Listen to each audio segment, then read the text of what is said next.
অরিন্দমবাবু, আমার প্রথম প্রশ্নই হচ্ছে, আগে আমরা যেটা দেখতাম যে বয়স্কদের মধ্যে এই হার্ট অ্যাটাকের বিষয়টা দেখা যেত, কিন্তু এখন সময় যতই এগোচ্ছে আমরা দেখছি যে 40 থেকে 45 কিংবা 40-এরও নিচে যাদের বয়স রয়েছে তারা এই হার্ট অ্যাটাকের সমস্যায় জড়িত হয়ে পড়ছে।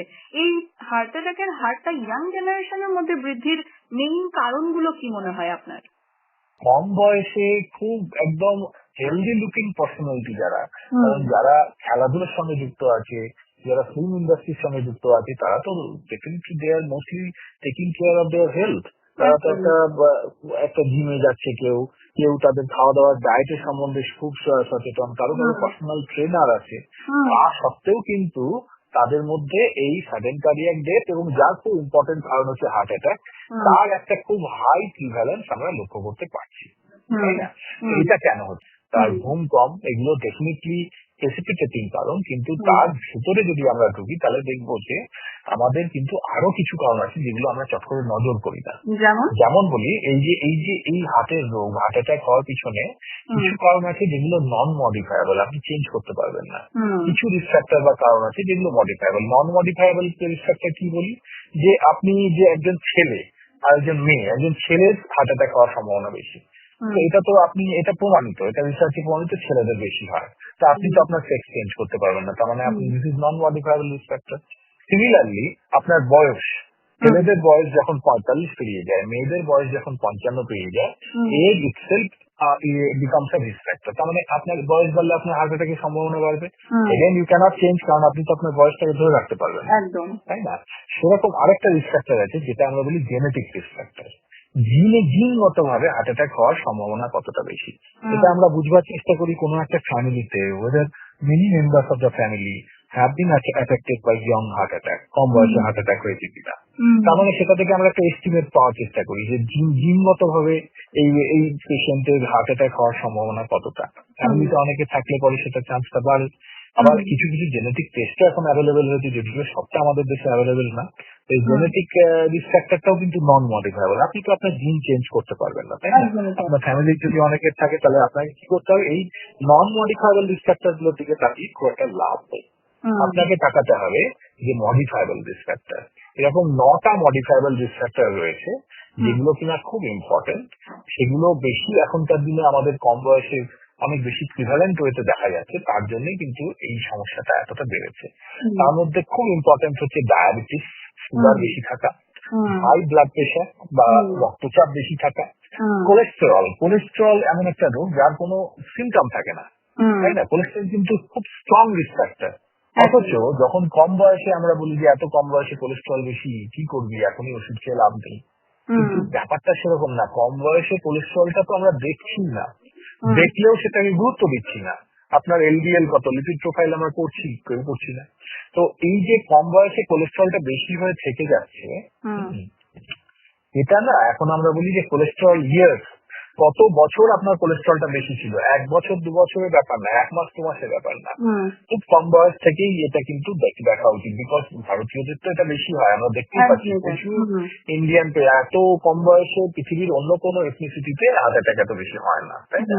তো এইটা ওই জন্য আমরা আমাদের সোসাইটি, কার্ডিওলজিক্যাল সোসাইটি থেকে একটা ইনিশিয়েটিভ নেওয়ার চেষ্টা করেছিলাম যে এটা করলে কিরকম হয়, যে প্রত্যেক যখন স্কুল আউটগোয়িং স্টুডেন্ট, তাদের অ্যাটলিস্ট যখন ফাইনাল মার্কশিট দেওয়া হচ্ছে ক্লাস 12-এ, সেই সময় এটা ম্যান্ডেটরি করা হোক, তার একবার অন্তত ব্লাড সুগার, ব্লাড প্রেশার আর কোলেস্ট্রল, এটা যদি আমরা একবার দেখতে পারি তাহলে অন্তত তাকে আমরা সচেতন করতে পারবো বাকি আরো রিস্ক ফ্যাক্টর গুলো থেকে। এই 3টে রিস্ক ফ্যাক্টর ভীষণ ইম্পর্টেন্ট, যেগুলো কিনা modifiable risk factor. 4 number risk factor হচ্ছে ওবেসিটি। আপনি দেখবেন এখন বেশিরভাগ স্কুলে বাচ্চাগুলো কত মোটা হয়ে গেছে, তাই না? স্কুল থেকেই তারা মোটা হওয়া শুরু করছে। বয়স বাড়লে তারা তো আরো কাজের, এমন কাজের এখন প্যাটার্ন হয়েছে, মোস্টলি আইটি প্রফেশনাল, তারা অনেক মোটা হয়ে যাচ্ছে। তাহলে এটা একটা রিস্ক ফ্যাক্টর। সেডেন্টারি লাইফস্টাইল, আপনি সারাদিন বসে থাকছেন, 8 ঘন্টাও আপনার হাতে সময় নেই যে আপনি গিয়ে একটু পার্কে হেঁটে আসবেন বা সকালে মর্নিং ওয়াক বা বিকেলে ইভিনিং ওয়াক করবেন। You don't have that time. আপনি জিমে যাওয়ার সময় পাচ্ছেন না, আপনার বাড়িতেও সেরকম কোনো ব্যবস্থা আপনি করে রাখেননি। তাহলে এই যে lack of activity, physical activity, এটা কিন্তু একটা বিশাল বড় রিস্ক ফ্যাক্টর, ঠিক আছে, যেটা কিনা মডিফায়াবল। 5 নম্বর হয়ে গেল। 6 নম্বর হচ্ছে স্মোকিং। এত বেশি স্মোকিং বেড়ে গেছে, হ্যাঁ, যে স্মোকিং কিন্তু is a very important risk factor, যেটা আমরা কোনোভাবেই আমাদের দেশে কমাতে পারছি না, তাই না? তাহলে again smoking is a modifiable risk factor. Last but not the least হচ্ছে আপনার food habit. Food habit is very important, তাই না? একদমই। অরিন্দম বাবু, আরেকটা বিষয় হচ্ছে যে কোনো বলুন।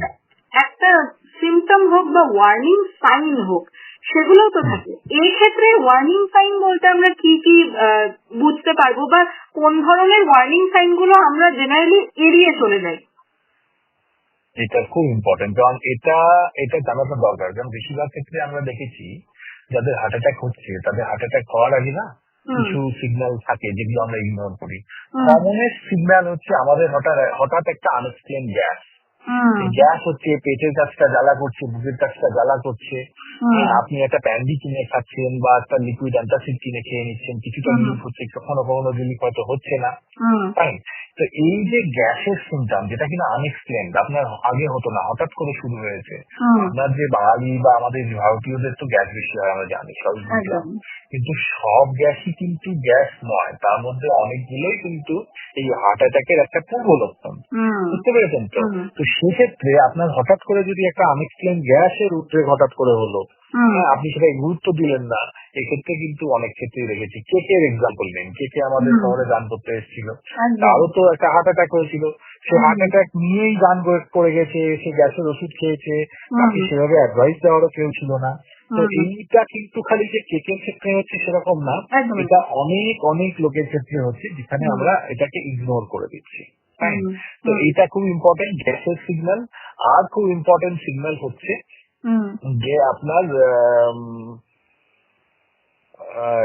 যে ওই হচ্ছে না, ওই একটা হাঁটতে গেলে একটা চেস্ট ডিসকমফোর্ট হচ্ছে, বুকে চাপ হচ্ছে, হ্যাঁ, তো সেই জিনিসটা কিন্তু খুব ইম্পর্টেন্ট। হাঁটতে গেলে বুকে চাপ, হাঁটতে গেলে শ্বাসকষ্ট, এটা খুব ইম্পর্টেন্ট একটা সিগন্যাল। হ্যাঁ, এটা আপনাকে কিন্তু ইগনোর করলে হবে না। হ্যাঁ, এটা ইগনোর করলে হবে না। এবং এটার ক্ষেত্রেও কিন্তু আপনার আমরা যদি এরকম আপনার হচ্ছে, যেটা আনএক্সপ্লেন, আগে ছিল না, হঠাৎ করে হচ্ছে, সেটা হলে কিন্তু আপনাকে you have to be very careful. আপনাকে একদিন ডাক্তারবাবুর সঙ্গে যোগাযোগ করতে হবে। একদমই। তবে অরিন্দম বাবু, এটা সম্ভবত আমার শেষ প্রশ্ন। বিষয়টা হচ্ছে, সব সময় হয়তো আমরা ডাক্তারের কাছে যেতে পারি না বা আমাদের সেই সুযোগটা থাকে না। তো সেই ক্ষেত্রে আমরা ঘরোয়া পদ্ধতিতে এই বিষয়টাকে ঠেকাতে কি ধরনের পদক্ষেপ নিতে পারি? দেখুন, একটা জিনিস পরিষ্কার বুঝতে হবে, ঘরোয়া পদ্ধতি অবশ্যই এনকারেজ করা উচিত, কিন্তু যদি আপনার হার্ট অ্যাটাক হয়ে থাকে তাহলে তো আপনি ঘরোয়া পদ্ধতিতে কিভাবে চিকিৎসা করবেন? আপনাকে তো হসপিটালে যেতে হবে, তাই না? একদমই। সুতরাং যদি আপনার হার্ট অ্যাটাকের মতন সাইন থাকে, আপনাকে only way to confirm it is by doing an ECG. সেটা আপনি কোনো হসপিটালেই পাবেন। বুঝতে পেরেছেন তো? সুতরাং সব ক্ষেত্রে কিন্তু ঘরোয়া টোটকা কাজ দেবে না। হ্যাঁ, আপনি ঘরোয়া ক্ষেত্রে কি করতে পারেন? ঘরোয়া ক্ষেত্রে আপনি আপনার এই যে রিস্ক ফ্যাক্টর গুলো কন্ট্রোল করতে পারেন, মানে আপনি প্রিভেন্ট করতে পারেন। কিন্তু যদি একবার যদি আপনার হয়ে যায় সমস্যাটা, তাহলে কিন্তু আপনাকে হসপিটালে যেতে হবে। হার্ট অ্যাটাক কিন্তু is not something you can manage at your home. একদমই। অসংখ্য ধন্যবাদ অরিন্দম বাবু, এত সুন্দর করে গোটা বিষয়টা ইলাবোরেট করার জন্য।